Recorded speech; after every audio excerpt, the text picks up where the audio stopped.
ஒடிஷா முதலமைச்சராகிறார் மோகன் மாஜி. அண்மை செய்தியாக பார்க்கிறோம். நடந்து முடிந்த மக்களவைத் தேர்தலோடு ஒடிஷா மாநிலத்திற்கு சட்டப்பேரவை தேர்தலும் நடத்தி முடிக்கப்பட்டது. இந்நிலையில் ஒடிஷாவில் இருக்கக்கூடிய 147 தொகுதிகளில் பாஜக 78 இடங்களையும், பிஜு ஜனதா தளம் 51 இடங்களையும், காங்கிரஸ் 14 இடங்களையும் கைப்பற்றியிருந்தது. இந்நிலையில் தனிப்பெரும்பான்மையோடு பாஜக ஒடிஷாவில் ஆட்சியை கைப்பற்றிய நிலையில் தொடர்ச்சியாக 4 முறை சட்டமன்ற உறுப்பினராக தேர்வான மோகன் மாஜி பதவியேற்பதாக தகவல் வெளியாகியிருக்கிறது.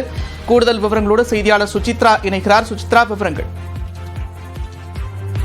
ஒடிஷா மாநிலத்தினுடைய முதல் பாஜக முதலமைச்சராக தற்பொழுது நாளை மோகன் மாஜி பதவியேற்க உள்ளார்.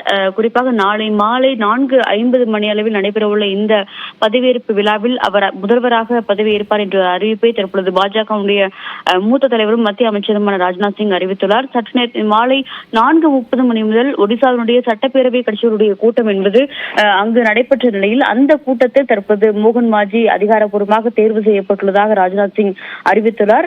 நீண்ட ஆலோசனை கூட்டத்திற்கு பிறகு 4 முறை எம்எல்ஏவாக இருந்த மோகன் மாஜி அவர் தற்பொழுது ஒடிஷாவுடைய புதிய முதல்வராக தேர்வு செய்யப்பட்டுள்ளார். இவர் பழங்குடியினருடைய நலனுக்காக பல்வேறு ஆண்டுகள் அவர் போராடிய நிலையில் தற்பொழுது வரை 4வது முறையாக அவர் எம்எல்ஏவாக பொறுப்பேற்றுள்ளார். அவர் மட்டுமல்லாமல் 2 துணை முதல்வர்கள் நாளை பதவியேற்க உள்ளார்கள். ஒன்று KV சிங் தியோ மற்றும் பிரபாதி பரிடா ஆகிய 2 பேருமே துணை முதல்வர்களாக நியமிக்கப்பட்டுள்ளதாக தற்போது அதிகாரப்பூர்வ அறிவிப்பை பாஜகவுடைய தலைமையானது அதிகாரப்பூர்வமாக அறிவித்துள்ளது. நாளை மாலை நடைபெற உள்ள இந்த பதவியேற்பு விழாவில் பிரதமர் மோடி நேரடியாக பங்கேற்க உள்ளதும், அவர் மட்டுமல்லாமல் பல்வேறு மத்திய அமைச்சர்கள் மற்றும் பாஜகவுடைய மூத்த தலைவர்களும் பங்கேற்க உள்ளது குறிப்பிடத்தக்கது.